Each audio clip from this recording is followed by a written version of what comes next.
அல் Qassam brigade இவ்வாறான ஒரு நிழல் படத்தை வெளியிட்டு இருக்காங்க.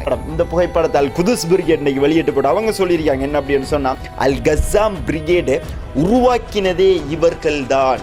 காசாவுக்குள்ள வார உணவுப் பொருட்கள், அதாவது மனிதாபிமான உதவி லாரிகளினுடைய எண்ணிக்கையை குறைக்கணும், அது மட்டும் இல்லாமல் ரஃபா கடவையை மொத்தமாக பூட்டணும் அப்படிங்கிற மாதிரியும் பல திட்டங்களை இஸ்ரேலிய கவர்மெண்ட் இப்போ போட்டு கொண்டிருக்காங்க. இப்போ ஒரு புது பிரச்சனை ஒன்று போய் கொண்டிருக்கு. என்ன அப்படின்னு சொன்னால், ஐசிஆர்சி அதாவது சர்வதேச செஞ்சிலுவை சங்கம் சொல்லியிருக்காங்க, டொனால்ட் ட்ரம்ப் சொல்லியிருக்கார், இப்போ ஹமாஸ் ஆயுதங்களை களைந்தே ஆக வேண்டும், அவங்க அப்படி ஆயுதங்களை கீழே போடல அப்படின்னு சொன்னால் நாங்கள் அதை போட வைப்போம், மீண்டும் காசா மேலே தாக்குதல் நடத்தக்கூடிய வாய்ப்புகள் இருக்கு. மீதமாக 24 பணைய கைதிகளினுடைய உடல்கள் காசா முழுவதும் புதைக்கப்பட்டிருக்கு. இந்த உடல்களை இப்போ மீண்டும் தேடுறது அப்படிங்கிறது கடும் கஷ்டமான ஒரு சூழ்நிலை ஆயிருக்கு அப்படின்னு சொல்லி செஞ்சிலுவை சங்கம் சொல்லியிருக்காங்க. இதுக்கு காரணம் என்ன அப்படின்னு சொல்லி பார்த்தா, இஸ்ரேலிய மக்களுக்கே தெரியாத இடம் உண்டு, ஈரானினுடைய இன்டெலிஜென்ஸுக்கு தெரிஞ்சு ஈரான் மிசைலையே கொண்டு அந்த இடத்துல அடிச்சிருக்காங்க அப்படின்னு சொன்னால்,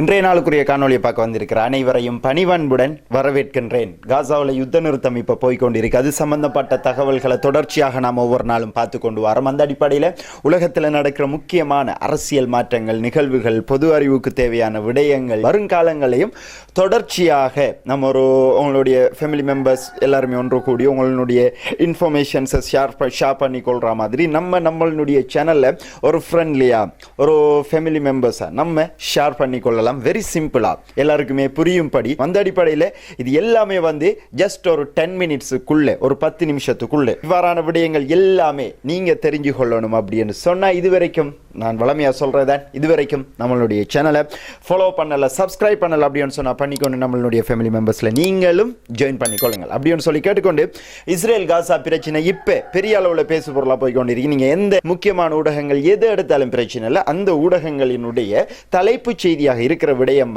காசாவினுடைய சீஸ் ஃபயர். அந்த அடிப்படையில் எல்லாமே நல்லா தான் போய்கொண்டிருந்துச்சு. யுத்த நிறுத்தம் இருந்துச்சு. இஸ்ரேலிய படைகள் பின்வாங்கி இருந்தாங்க. 1900 பணைய கைதிகளை இஸ்ரேல் பரிமாற்றி இருந்தாங்க. 20 உயிருடன் இருக்கிற பணைய கைதிகளை ஹமாஸ் பரிமாற்றி இருந்தாங்க. இவைகள் எல்லாமே சர்வதேச செஞ்சிலுவை சங்கத்தின் ஊடாக நடைபெற்றுக் கொண்டிருந்த நேரங்களில் இன்டர்நேஷனல் காசா பீஸ் சப்மிட் அப்படின்னு சொல்லி போட்டு ஈஜிப்டில் உலக தலைவர்கள் மத்தியில் காசாவினுடைய உடன்படிக்கை, காசாவினுடைய யுத்த நிறுத்த ஒப்பந்தம் சைன் பண்ணப்பட்டிருந்துச்சு.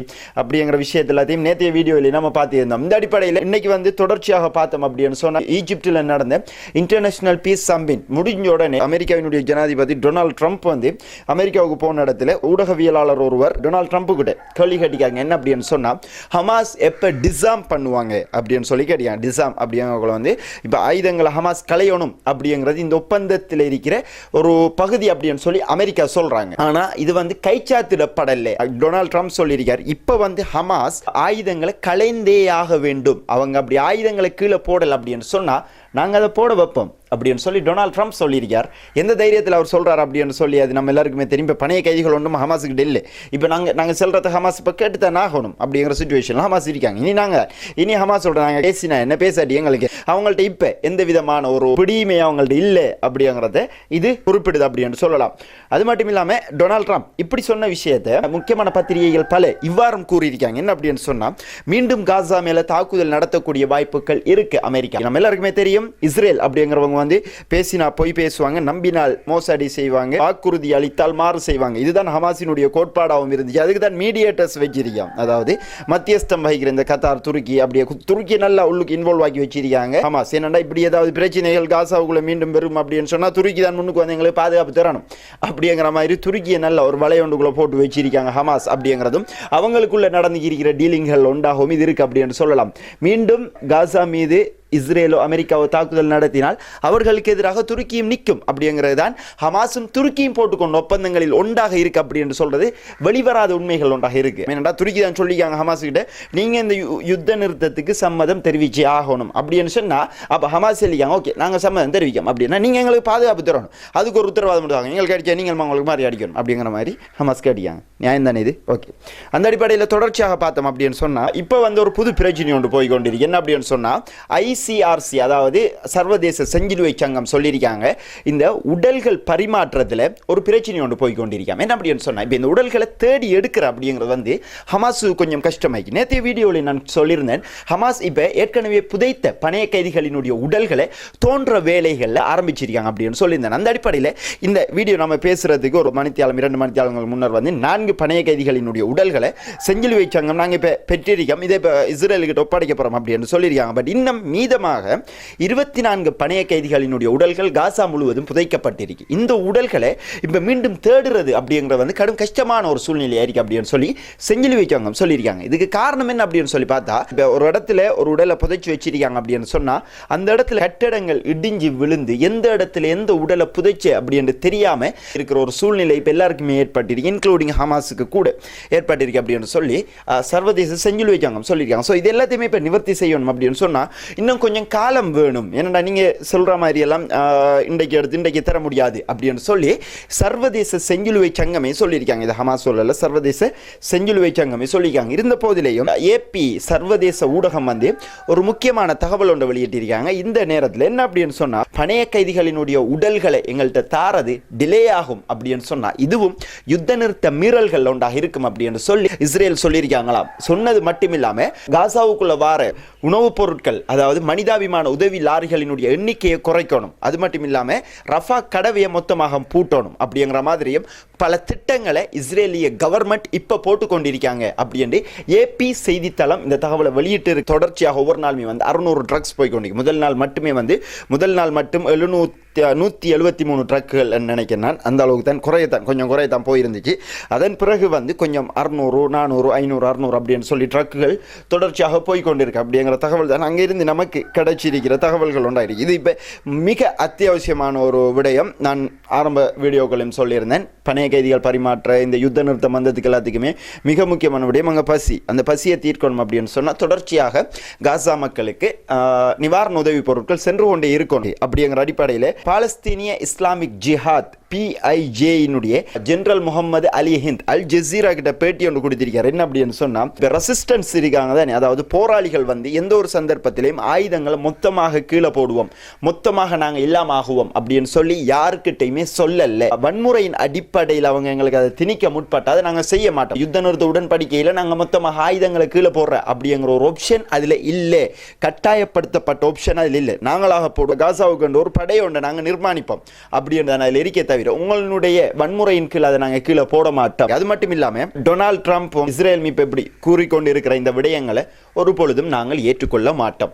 ஹமாஸினுடைய ஒரு தலைவரினுடைய இந்த கருத்தும் அதே போன்று ஏற்கனவே இஸ்ரேல் அமெரிக்கா ஆகிய நாடுகளினுடைய தலைவர்களினுடைய கருத்துக்களும் கொஞ்சம் வித்தியாசமாக இருக்கு, ஏதோ ஒரு வகையில் முரண்பட்ட ரீதியில் அமைஞ்சிருக்கு. தொடர்ச்சியாக பார்த்தோம் அப்படின்னு சொன்னா இப்போ வந்து நமக்கு தெரியும் காசாவுக்குள்ள மொத்தமாக இஸ்ரேல் ஆக்கிரமிப்பு ராணுவங்கள் அவுட் ஆகல, வெளியரங்கல்ல காசாவினுடைய அரைவாசி பகுதியில் அவங்க இப்பயும் இருந்து கொண்டிருக்காங்க. இப்போ எந்தெந்த இடங்கள்ல இஸ்ரேல் ஆக்கிரமிப்பு ராணுவங்கள் இருக்காங்க அப்படின்னு சொல்லி நீங்க கன்ஃபார்ம் உங்களுக்கு சரியா தெளிவா புரிஞ்சா மட்டும்தான் இப்போ காசாவில் யுத்த நிறுத்தம் எப்படி போய்கொண்டிருக்கு அப்படிங்கிறது உங்களுக்கு தெளிவா விளங்கும்.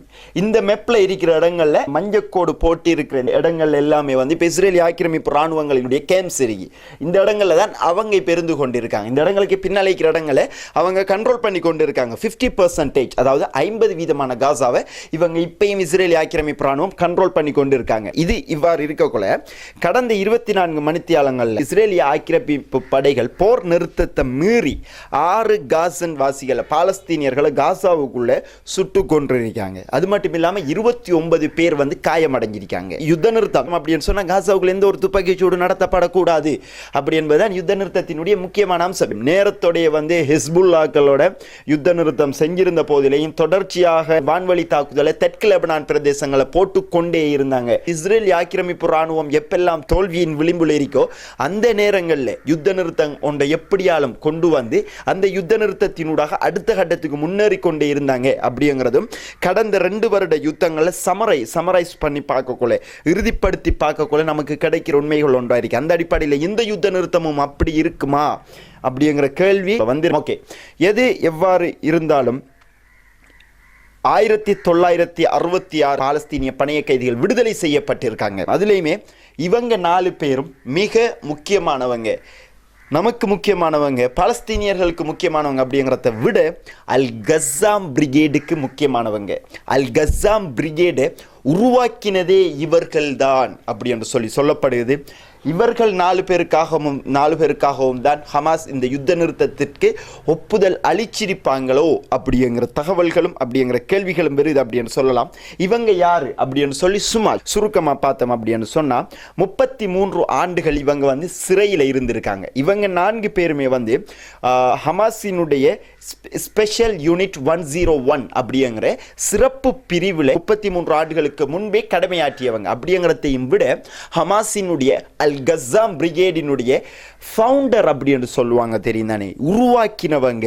அந்த அல் கஸ்ஸாம் பிரிகேடை உருவாக்கினதே இவர்கள் 4 பேரும் தான் அப்படின்னு சொல்லப்படுது. இவங்களோட பேர் என்ன அப்படின்னு சொல்லி பார்த்தோம் அப்படின்னு சொன்னா மஹ்மூத் மௌசா இஷா அப்படிங்கிறவர் இவர் அபு அல் பரா அப்படின்னு சொல்லுவாங்க. அது மட்டும் இல்லாமல் மஜித் குத்தீஷ் அப்படிங்கிறவர், மௌசா அல் அக்காரி மற்றும் மஹ்மூத் அட்டூன் அப்படிங்கிறவர். இவங்க எல்லாருமே அவர்களுடைய குடும்பத்துக்கிட்ட வந்த உடனே அவர்களுடைய மொத்த குடும்பமும் வளர்ச்சி நின்று இஸ்ஸத்தின் அல் கஸ்ஸாம் பிரிகேட் வாழ்க அப்படிங்கிற மாதிரியும் அவர்களுக்கு இறைவனினுடைய அருள் கிடைக்கட்டும் அப்படிங்கிற மாதிரியும் அவர்கள் குடும்ப உறுப்பினர்கள் அப்படின்னு அவங்க சொல்லித்தான் இவர்களை வரவேற்றிருக்காங்க. அல் கஸ்ஸாம் பிரிகேட் இவ்வாறான ஒரு நிழல் படத்தை வெளியிட்டு இருக்காங்க. என்ன காரணம் அப்படின்னு சொன்னா, கடந்த 2 ஆண்டுகளாக ஷடோ யூனிட் அப்படிங்கிற நிழல் படை, ஹமாஸினுடைய நிழல் படை இந்த பணைய கைதிகள் எல்லாரையுமே பாதுகாத்து வச்சிருந்தாங்க. ஆக இன்னைக்கு தான் முதல் முறையாக அல் கஸ்ஸாம் பிரிகேட் யாரு இந்த பணைய கைதியை வச்சு சொல்லியிருக்காங்க. இந்த போட்டோவை வெளியிட்டு போட அவங்க வெளியிட்ட தகவலை நான் அப்படியே சொல்றேன். என்ன அப்படின்னு சொன்னா, அல் அக்ஷா வெள்ளத்தின் போது 2 ஆண்டுகளாக எதிரி கைதிகளை மிகவும் கடினமான சூழ்நிலையில் பாதுகாத்த நிழல் பிரிவின் அறியப்படாத வீரர்களுக்கு ஒரு சரியான வணக்கம்.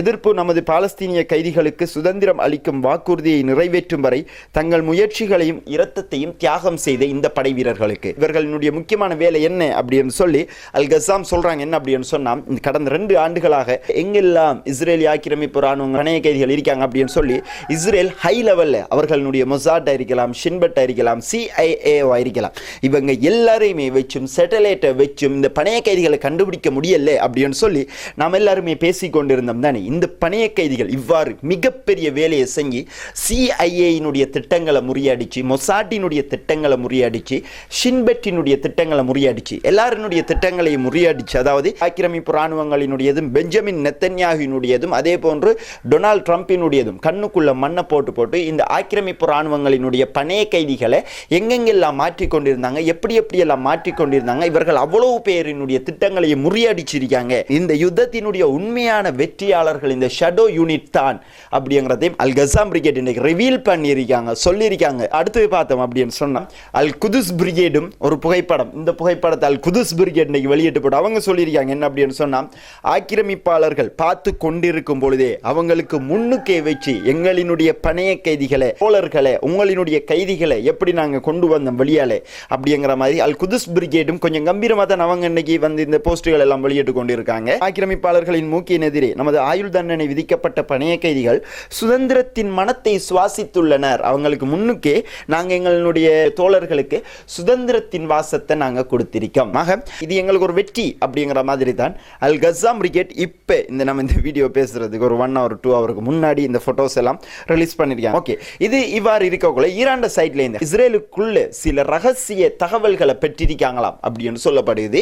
என்ன அப்படின்னு சொன்னா, இஸ்ரேல்ல இருக்கிற சைட் 81 அப்படிங்கிற இடத்துல இருக்கிற முக்கியமான இடம் ஒன்றை கடந்த ஜூலை மாதம் இடம்பெற்ற இஸ்ரேல் ஈரான் யுத்தத்தின் போது ஈரானினுடைய மிசைல்கள் போய் மொத்தமாக தாக்கி இருந்துச்சு அப்படிங்கிற தகவல் வெளியாயிருக்கு. சைட் 81 அப்படிங்கிற அமெரிக்காவினுடைய ராணுவத்தினுடைய என்ஜினியரிங் யூனிட் ஒன்றே அதுக்குள்ள இருக்கு அப்படின்னு சொல்லப்படுது. இஸ்ரேலியர்களுக்கே இந்த இடம் ஒன்று இருக்கா அப்படின்னு சொல்லி தெரியாது. என்ன அப்படின்னு சொல்லி இஸ்ரேலினுடைய ஸ்கூல் ஸ்டூடெண்ட்ஸ் விளையாடுற பிளே கிரவுண்ட், அந்த பிளே கிரவுண்டுக்கு பக்கத்திலேயே இந்த யூனிட் இருக்கு அப்படின்னு சொல்லப்படுது. அது மட்டும் இல்லாம அந்த ஏரியாவில் தான் பெஞ்சமின் நெத்தன்யாஹுவினுடைய ஆபீஸும் அந்த இடத்துல தான் இருக்கு. இஸ்ரேலினுடைய பிரைம் மினிஸ்டரினுடைய ஆபீஸும் அந்த இடத்துல தான் இருக்கு.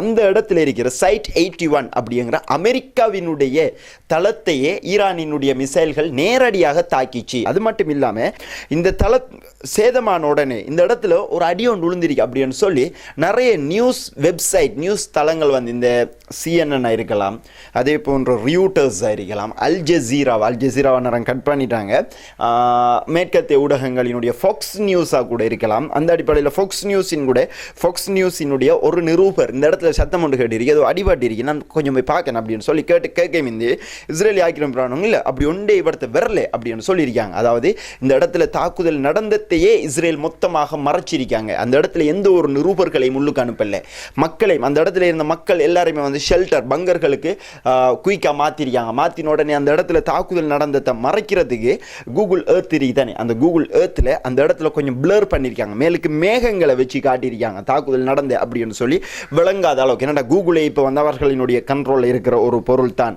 அடி வாங்கினவன் அடி பட்டிருக்கு அப்படின்னு சொல்ல மாட்டானு சொன்ன அவமானமே அப்படிங்கிற அடிப்படையில் இவங்க முழுவதுமாக நிறைய இடங்களை வந்து தணிக்கை செஞ்சிருக்காங்க அப்படின்னு சொல்லி ஈரான் இந்த தகவலை இப்போ வெளிப்படையாக வெளியிட்டு இருக்கிறதும் குறிப்பிடப்பட வேண்டிய முடியுமாக. ஈரானுக்கு இஸ்ரேலிய மக்களுக்கே தெரியாத இடம் உண்டு, ஈரானினுடைய இன்டெலிஜென்ஸுக்கு தெரிஞ்சு ஈரான் மிசைலையே கொண்டு அந்த இடத்துல அடிச்சிருக்காங்க அப்படின்னு சொன்னால் ஈரான் எந்த அளவுக்கு அடிச்சிருப்பாங்க அப்படிங்கிறது தொடர்ச்சியாக வெளிவந்து கொண்டு இருக்கிற உண்மைகள் ஒன்றாக இருக்குது அப்படின்னு சொல்லலாம். ஆக இன்றைக்கு வந்திருக்கிற முக்கியமான தகவல்கள் எல்லாத்தையும் ஒன்று சேர்த்து இந்த வீடியோவில் நம்ம உங்களுக்கு வழங்கியிருக்கோம். இந்த வீடியோ சம்மந்தப்பட்ட கருத்துக்களை கட்டாயம் கமெண்ட் பாக்ஸில் பதிவிடுங்க. அதுக்கு முன்னாடி இப்போ இந்த யுத்த நிறுத்தம் மீறப்பட போகுது அப்படி இப்படின்னு சொல்லியெல்லாம் நான் பேசிக்கொண்டிருக்காங்களே, இந்த யுத்த நிறுத்தம் மீறப்படுமா படாதா, இந்த யுத்த நிறுத்தத்துக்கு ஹமாஸ் சம்மதிச்சது சரியா இல்லையா, இஸ்ரேல் இதை மீறுவானுங்களா இல்லையா அப்படிங்கிறத கீழே கமெண்ட் செக்ஷனில் கமெண்ட் பண்ணுங்கள் அப்படின்னு சொல்லிக்கொண்டு இந்த வீடியோவில் இருந்து விடைபெறுகின்றேன். மிக்க நன்றிகள்.